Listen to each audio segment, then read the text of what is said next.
Hi everyone, today I'm going to be exploring a series of trails that I've never really explored in depth before. Even better, my dad is coming along today as well.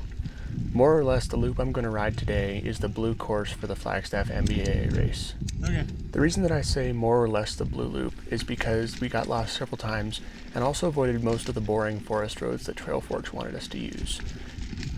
MBAA, or the Mountain Bike Association of Arizona, is a state league here in Arizona that hosts races each month or so in the spring and early summer. Because Flagstaff is so far north and high up in elevation, the race here is the last of the 6. Unfortunately, due to the dangers posed by gathering in large groups right now, MBAA canceled the rest of the season after the 3rd race. Unfortunate, but it was the right call. There's a large parking area at the trailhead, as well as a map of the trail system that you can access from the Fort Valley trailhead. Because there are so many trails in this area, I would suggest bringing a map or going with someone who knows the area well. The loop starts off on the Fort Valley Trail, which winds up and down over a few rolling hills. This trail then forks into Flu Trail. We followed Flu uphill for about a mile before getting onto a forest road. There are a series of rocks across the road, but these are meant to keep vehicles away from the rougher sections where they might bottom out. Cyclists are allowed. We rode on the forest road until we got to an intersection, and then we realized we missed the turn onto a trail called Dog Food. I'm not sure if this tip will prove helpful in the future, but Dog Food is marked by a few small rocks painted bright orange. This is one instance when having a map is a very good idea. After we finally found Dog Food, the trail winds up for a quarter mile, but then there's a stretch of rock gardens with some pretty fun features on them. The first is a large rock roll. It is much easier than it looks if you hit it with enough speed. The next feature is a low, flat rock that you can ride over. I had to watch my pedals when I was climbing this feature and when I was rolling off. I should also say that both features are alternate lines. You can follow the trail and bypass these if they look too technical for you. The rocky goodness ends with more uphill single track. We follow Dog Food up and across another dirt road and continue climbing. The entire first half of the loop is mostly climbing, but the average grade of the trail is pretty shallow, so as long as you ride at your own pace and don't gun it at the very first hill, you should do fine. All the trails featured in this video are two-way trails, so we had to be careful of riders descending on Dog Food. Also on the climb was an interesting step-up feature. I decided to try it. After all that climbing, we finally got to the top of the loop. This trail is called Pipeline, and it has a series of steep descents and climbs. The first descent is extremely loose, with rocks sitting on top of the powdery sand.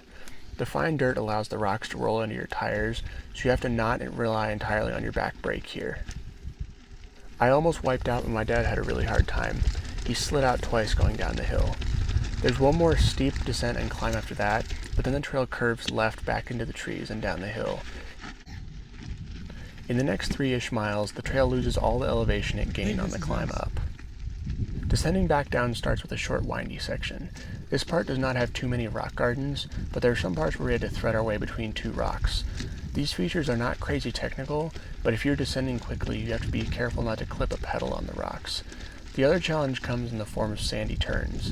On these, I had to be sure that my tires didn't get caught up in the sand and slide out from underneath me. After the windy part, my dad and I switched places and I took the lead for the next chunk.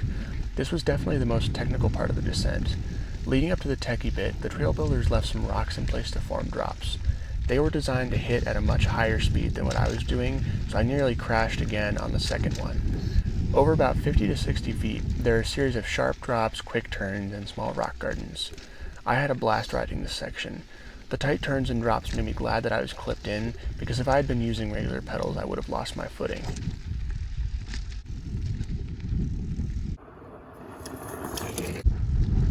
The technical section ended and the trail leveled out again, so I had to pedal to keep up my speed. This is one of the places where the Forest Service has crews out thinning the forest to maintain its health.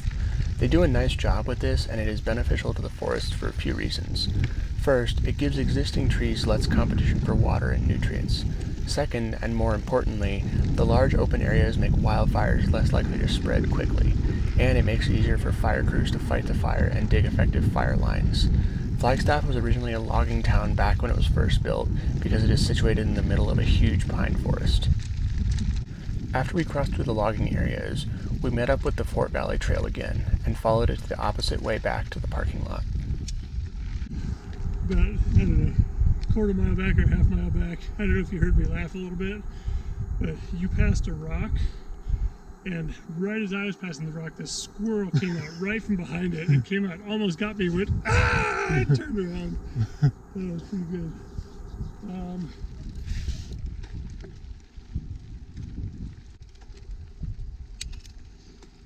This trail is a good example of what northern Flagstaff has to offer, and I plan to explore it more as summer wears on.